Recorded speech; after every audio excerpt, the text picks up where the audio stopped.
folks. I am joined today by Mayor Kathy Mulcahy from Orange Village. And she has taken the time to sit down with us and talk a little bit about everything that's going on in Orange. I am sure that you are extremely busy, so thank you for taking a moment to chat with us. How are you doing? I'm doing great. It's actually the employees of Orange Village who are very busy. We are open and operational. I just need to sit and listen to teleconferences from every source imaginable. I want the people that are listening to this to know that I'm very glad as a mayor that we are in the state of Ohio, where we have a governor who is giving out factual information and doing a good job of leading this, down to the County Board of Health, County Executive Armin Budish, and in addition to the hospital presidents, we have all been on teleconferences learning everything there is to learn. The fire and police chiefs, they have county associations, the police chiefs, the fire chiefs, the mayor's association. We are getting lots and lots of information. So what we felt in Orange Village, that the best use of all that information was to boil it down to the essential. And if anyone goes to www.orangevillage.com, there is a COVID-19 page that has information about everything there is to know from all the different reliable and reputable sources. That makes it easier for me, because my job then is just to take care of the Orange Village family, our residents and our employees. And I can assure our residents that we are prepared, we are in good shape. There is not a person on our staff yet who has needed to stay home with symptoms or has contracted COVID-19. They are all following proper precautions. We have the equipment and what we need to take care of our village right now. But it did prompt us to start up some other programs. And we have an Orange Cares calling program that we have tried to get out to our residents to know that if they call 440-498-4401, we will set them up with a check-in welfare phone call the day and time that they choose for the next however long is needed. We have a wonderful community in Orange Village, and many of our council persons and residents have already volunteered to be part of our Orange Cares program, where we will match needy, isolated residents who need some groceries or drugstore items picked up. We have some residents who will do that. Our trails are open in the park, but our playground, our courts, our basketball courts, those are all closed. And Mayor, speaking on that, are you guys, we're starting to hear, because the weather's getting so nice, there are clusters starting to happen, especially in the teen. Are you guys keeping an eye on those parks and making sure that we're all practicing our social distance?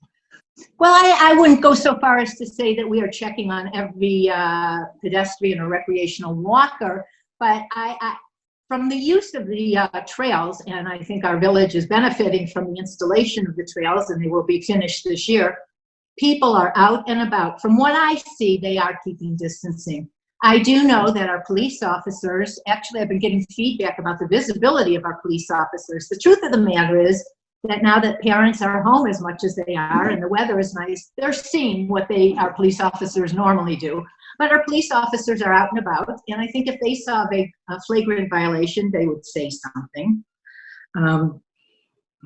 We know as residents, the only thing as an individual, and this is for my residents to know, the only thing we can do is to stay home as much as possible, keep our distances when that's not possible, and look for factual information, and it'll take all of us to break this transmission and keep the curve flat in Ohio. And I think that they should know that Orange Village and our staff and our administration is there for any of our residents. Last week, I gave my home phone number out to all of our residents. So we will, perform our usual services and some special ones for this time.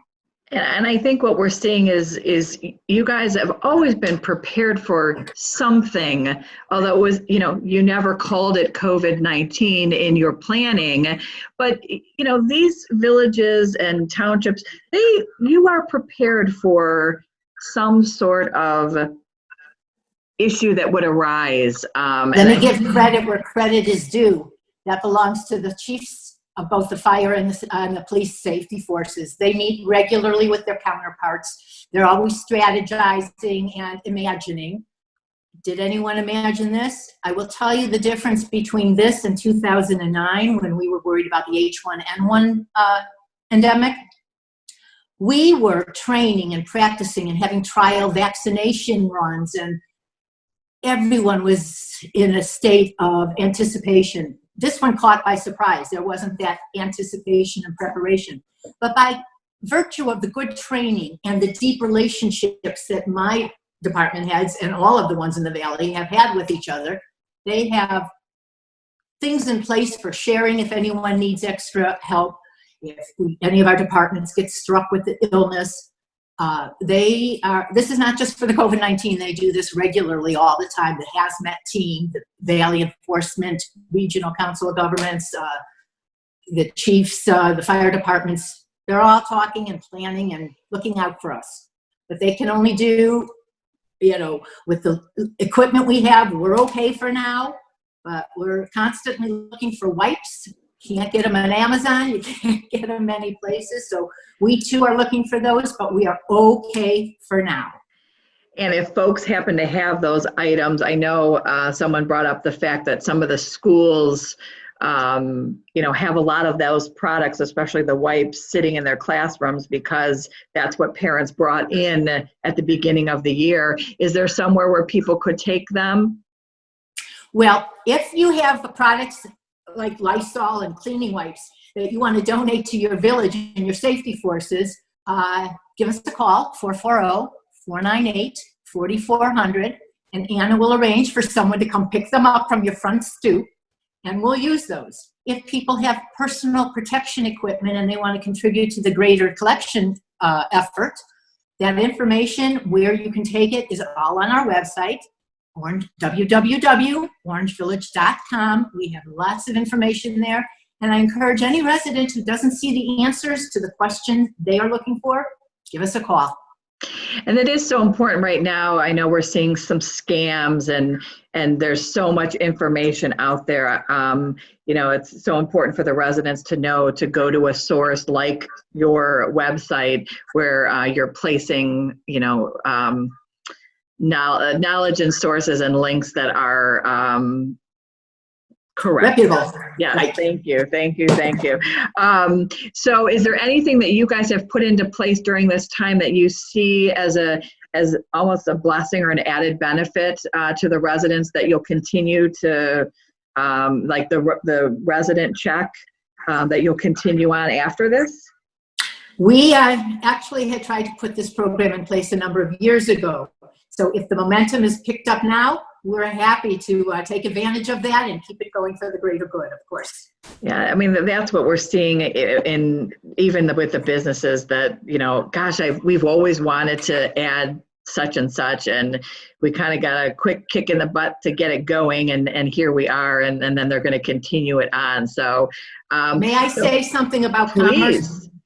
Commerce? Due to the fact that Orange Village now has a large commercial district, we are much more tuned into those type of problems and issues, and we encourage everyone to please frequent the open businesses that are in Orange Village. Of course, I care about the whole Chagrin Valley and the whole region, but as the mayor of Orange Village, I encourage you to frequent the open restaurants for takeout or carryout.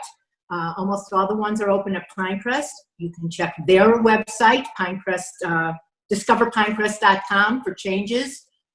Whole Foods is open as well with limited shopping hours designated for seniors. They can have that information. Our other restaurants throughout town and essential services are open. We have that posted on our website as well. So I encourage everyone to try to help our neighbors and look after your neighbor and wash your hands, stay home, keep your distance. We're here for you. Oh, that's fantastic. Any hobbies since you've had a little bit of isolation that you've picked up or always wanted to, and now you grab that harp that you always wanted to practice on? I always wanted to know how to use Zoom. I'm on Oh, teleconferences every day, all day. So that's a new thing I've gained. Um, we're very busy doing that, and I think I probably read the news excessively. yes, yes. And is there any last thoughts to your residents or anybody listening that you'd like to say to them?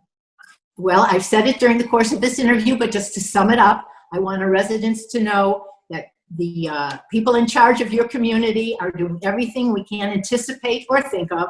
We are prepared, we are here, and if you need us, please call and we'll see how we can get you the help you need. Well, you guys are doing a phenomenal job over there. It's the entire staff of Orange Village and, of course, all the cooperative residents, and we are in it together and we'll get through this together. Well, we thank you for your time and thank everybody for their hard work on behalf of the chamber. Thank you for this opportunity to allow me to speak. And you're perfecting the Zoom perfectly. Good. Okay. Thank you. You have a great day and stay well. You too. Thank you. Thank you. Bye-bye.